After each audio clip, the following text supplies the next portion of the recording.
Halo, sebelumnya Assalamualaikum warahmatullahi wabarakatuh. Perkenalkan, nama saya Erliana Dilantari, program studi sarjana keperawatan di Universitas Aisyah Surakarta.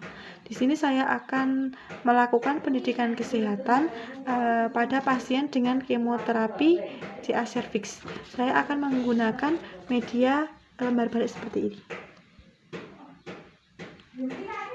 Assalamualaikum Ibu. Waalaikumsalam, Mbak. Selamat pagi. Selamat pagi.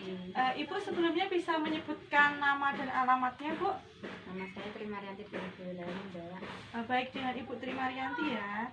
Sebelumnya perkenalkan, nama saya Erliana Dilantari dari Prodi Sarjana Keperawatan semester 4 di Universitas Aisyah Surakarta ya, Bu ya. Baik Bu, di sini saya akan memberikan pendidikan kesehatan pada pasien dengan kemoterapi kanker serviks ya, Bu. Nanti tujuannya agar Ibu lebih mengetahui tentang bagaimana kemoterapi pada kanker serviks. Nanti saya membutuhkan waktu kurang lebih 5-10 menit saja ya, Bu. Nanti prosedurnya saya cukup menjelaskan, Ibu cukup mendengarkan. Nanti kalau ada yang kurang jelas atau yang ditanyakan silahkan ditanyakan ya, Bu. Bagaimana Ibu, sudah siap? Sudah. Kita mulai sekarang ya, Bu. Jadi tujuan secara khusus saya memberikan pendidikan kesehatan dengan tema kemoterapi kanker serviks itu nanti agar mengetahui apa saja yang perlu dilakukan untuk melakukan persiapan kemoterapi, terus untuk mengetahui bagaimana upaya pemenuhan persyaratan ya, Bu ya, untuk mengetahui efek samping dan juga penanganannya. Jadi CA cervix atau kanker serviks itu merupakan kanker atau tumor yang tumbuh pada sel-sel rahim ya, Bu. Sementara kemoterapi itu merupakan terapi untuk penyakit kanker yang mengandalkan kemampuan obat-obat khusus untuk menghancurkan sel kanker yang menyerang pada tubuh. Tujuannya itu untuk meredakan gejala-gejala seperti biasanya sakit gitu ya, Bu. Itu nanti akan reda, terus sembari menghasilkan sel-sel yang sehat, dan juga biasanya dilakukan untuk mengecilkan ukuran dan juga mengurangi pertumbuhan tumor itu sendiri. Jadi tumornya itu enggak bertambah besar ya, Bu.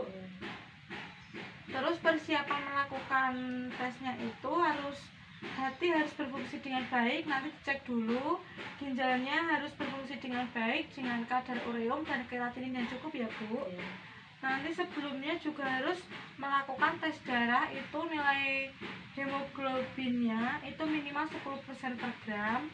Nanti untuk leukosit minimal 4.000 per desiliter dan trombositnya itu sekitar minimal 150.000 per desiliter, itu nilai normalnya ya, Bu. Untuk efek samping dan pencegahannya itu biasanya nanti adalah kebotakan atau kerontokan rambut. Nanti cara menanganinya itu bisa memakai wig atau topi, dan juga menghindari terlalu sering menyisir, jadi nggak boleh sering-sering. Terus mual dan muntah. Untuk mual dan muntah itu penanganannya itu bisa dengan makanan dengan porsi sedikit tetapi sering, jadi biar nggak mual begitu ya, Bu.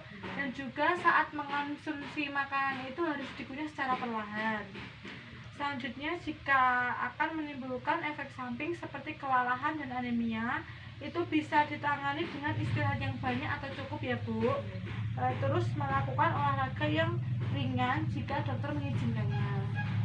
Yang terakhir adalah upaya pemenuhan persyaratan sebelum kemoterapi. Ibu harus minum minimal 2000 ml per hari atau sekitar kurang lebih 8 gelas per hari air putih ya, Bu. Juga makanan tinggi protein, tinggi kalori, jadi nanti untuk sumber tenaga ya, Bu. Dan juga harus tidur yang cukup, tidak boleh begadang. Selanjutnya, teknik pereda nyeri ketika kemoterapi itu biasanya nyeri ya, Bu. Itu Ibu bisa dengan relaksasi atau nafas dalam yang nanti pasti akan dibantu oleh perawatnya ya, Bu. Atau distraksi itu seperti mengalihkan perhatian, mengalihkan rasa sakit itu bisa dengan membaca atau mungkin bermain ponsel gitu ya, Bu. Terus seperti quick imagery atau teknik relaksasi dengan menggunakan imajinasi, Bu. Seperti dulu yang pernah saya ajarkan ketika kala persalinan ya, Bu, mengatasi nyeri. Dan juga juga quiz control. Baik Ibu, saya telah selesai memberikan pendidikan kesehatan dengan kemoterapi kanker serviks. Bagaimana Bu? Apakah sudah jelas? Iya, alhamdulillah jelas. Apakah ada yang ditanyakan Bu? Tidak, Mbak. Baik, saya telah selesai melakukan. Nanti saya akan kembali lagi ke sini untuk memberikan pendidikan kesehatan dengan tema lain ya Bu ya. Saya permisi dulu Bu. Assalamualaikum. Waalaikumsalam, Mbak.